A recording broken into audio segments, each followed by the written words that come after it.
This channel does not promote any violent, harmful, or illegal activities. All content provided by this channel is meant for an educational purpose only. গণ অধিকার পরিষদের সাধারণ সম্পাদক রাশেদ খান অভিযোগ করেছেন, বর্তমান সরকার সম্পূর্ণরূপে পক্ষপাতদুষ্ট এবং তাদের পৃষ্ঠপোষকতায় রাজনৈতিক দল গঠন করা হচ্ছে। তিনি বলেন, এই সরকারের আশীর্বাদে ও পৃষ্ঠপোষকতায় রাজনৈতিক ছক তৈরি করা হয়েছে। এটি মোটেও কোনো নিরপেক্ষ সরকার নয়।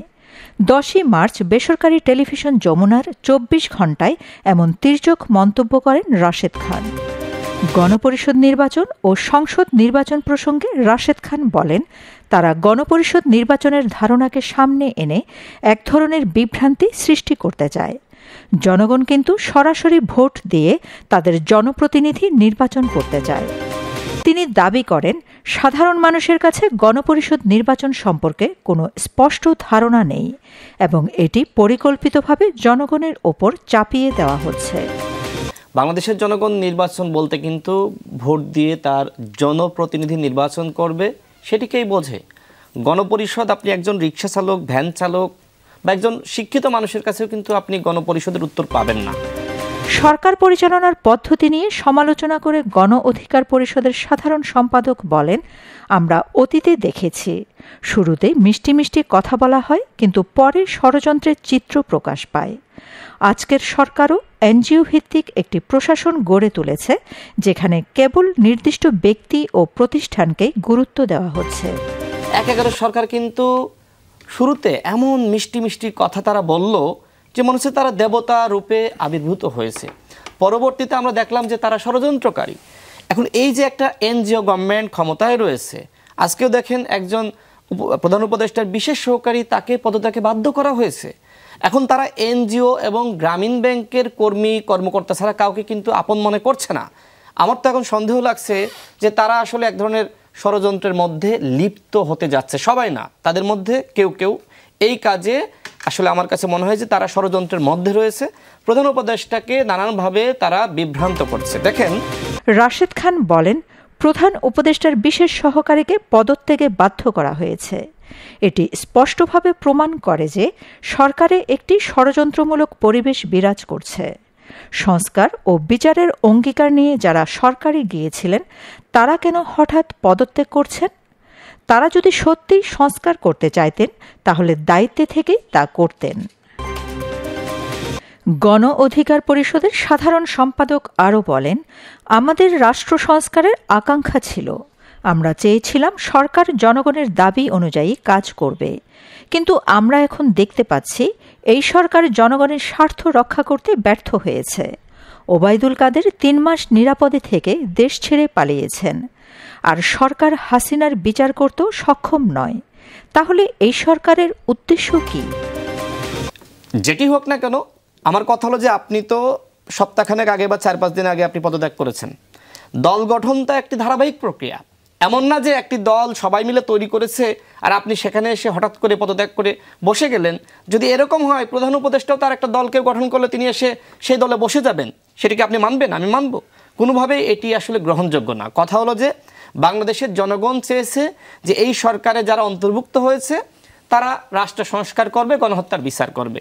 কিন্তু গণহত্যার বিচার মানে ওবায়দুল কাদের বাংলাদেশে 3.5 মাস নিরাপদে থেকে পালিয়ে যাবে, সেটা কি গণহত্যার বিচার? আপনি তো ভারত থেকে হাসিনাকে কোনোভাবে ফেরত আনতে পারবেন না, ভারত দিবে না, তার মানে হাসিনার বিচার হবে না। রাশেদ খান বলেন, এই সরকারের অধীনে কোনো সুষ্ঠু নির্বাচন সম্ভব নয়। তারা নিজেদের মতো করে রাজনৈতিক দল গঠন করছে এবং রাজনৈতিক খেলায় মেতে উঠেছে। আজকের নতুন দলগুলো আসলে রাষ্ট্রীয় পৃষ্ঠপোষকতায় তৈরি হয়েছে। জনগণ কখনো এসব কিংস পার্টিকে ভোট দেয়নি, ভবিষ্যতেও দেবে না। আজকে নাহিদ ইসলাম যে সুরে কথা বলেছেন, কোন রাজনৈতিক নেতার ভাষায় তিনি কথা বলেছেন। তিনি বলছেন যে আমাদের সাথে আপনারা ঐক্যমত পোষণ করেন, আমরা নির্বাচনের ব্যবস্থা করে দেব। হু আর ইউ? সে কি কোনো উপদেষ্টা পদে আছে? আপা যেটি বললেন যে তিনি উপদেষ্টা পদ থেকে পদত্যাগ করার পরে সরকারের প্রেস সচিব, তিনি কি তাকে নিয়ে প্রেস ব্রিফিং করতে পারেন?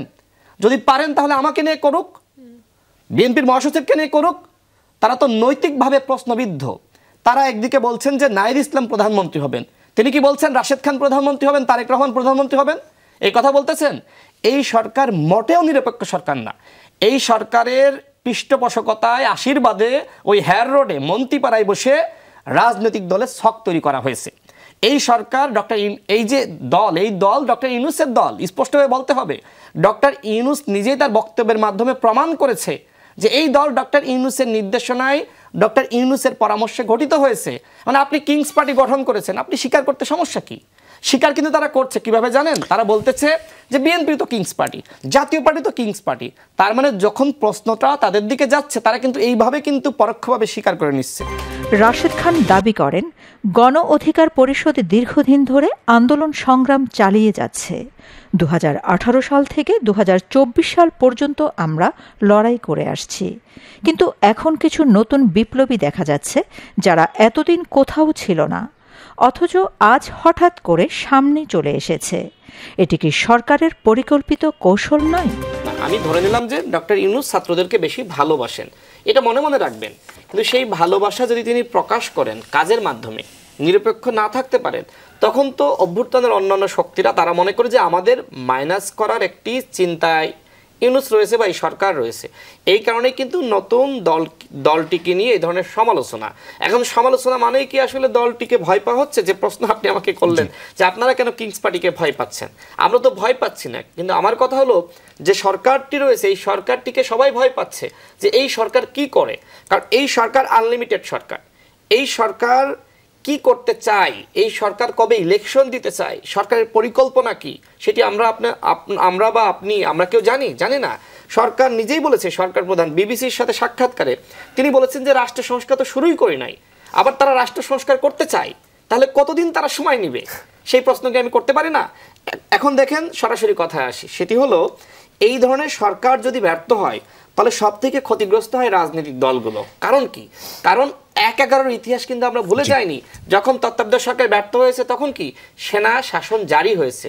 ঠিক একইভাবে এই ডক্টর মোহাম্মদ ইউনূস অন্তর্বর্তীকালীন সরকার যদি ইলেকশনের আগেই ব্যর্থ হয়ে যায়, তখন সেনা বাহিনী বাধ্য হয়ে ক্ষমতা গ্রহণ করবে। এই ভয় তো দলগুলোর মধ্যে আছে, এই কারণে ইলেকশনের কথা বলছে। এই কারণেই বলছে আপনারা রোডম্যাপ প্রকাশ করেন। একটি নির্বাচনের ডেট যখন ঘোষণা আপনি করবেন, তখন কি হবে? রাজনৈতিক নেতৃবৃন্দরা নিশ্চিত হয়ে যাবে অমুক তারিখে ইলেকশন প্রস্তুতি নেবে। কিন্তু এখন তো সবাই একটি অগোছালো বা বিশৃঙ্খলার মধ্যে রয়েছে। কেউ দখলদারিত্বের মধ্যে, কেউ চাঁদাবাজির মধ্যে, কেউ দলীয় বিশৃঙ্খলার মধ্যে। প্রত্যেকটা দলেই কিন্তু এই সমস্যাগুলো ঘটছে। একটি হাঙ্গামা দাঙ্গামা সারা বাংলাদেশে তৈরি হয়েছে। কারণ আমার কাছে যেটি মনে হচ্ছে যে সরকারের সক্ষমতা আছে এই পরিস্থিতি নিয়ন্ত্রণ করা। আমরা দেখেছি যখন সরকার ঘোষণা দিয়েছে ডেভিল হান্টের, তখন কিন্তু পরিবেশ পরিস্থিতি ভালো হয়ে গেছে। এরপরে যখন সরকার ছাড় দিয়েছে বা দুর্বলতা প্রকাশ করেছে, তখন আমরা দেখেছি যে পরিস্থিতি খারাপ হয়ে গেছে। এখন যেহেতু বিষয়টা এরকম যে ইলেকশন দিতে হবে, সেক্ষেত্রে এই ধরনের পরিবেশ থাকলে সরকার বলতে পারবে যে ইলেকশন দেওয়ার মতন পরিবেশ নাই। এবং এই কথা কিন্তু নতুন যে দল গঠিত হয়েছে তারা কিন্তু বলতেছে যে ইলেকশন দেওয়ার তো পরিবেশ নাই। গণপরিষদ সাধারণ সম্পাদক রাশেদ খান আরও বলেন, যদি সত্যিকার অর্থে নিরপেক্ষ নির্বাচন হয় তাহলে জনগণের ওপরেই সবকিছু ছেড়ে দেওয়া হোক। কিন্তু বাস্তবতা হলো এই সরকার নিজেদের ক্ষমতা টিকিয়ে রাখার জন্য পরিকল্পিতভাবে রাজনৈতিক মঞ্চ সাজাচ্ছে। Shamima Chowdhury Shammi, BNA news 24।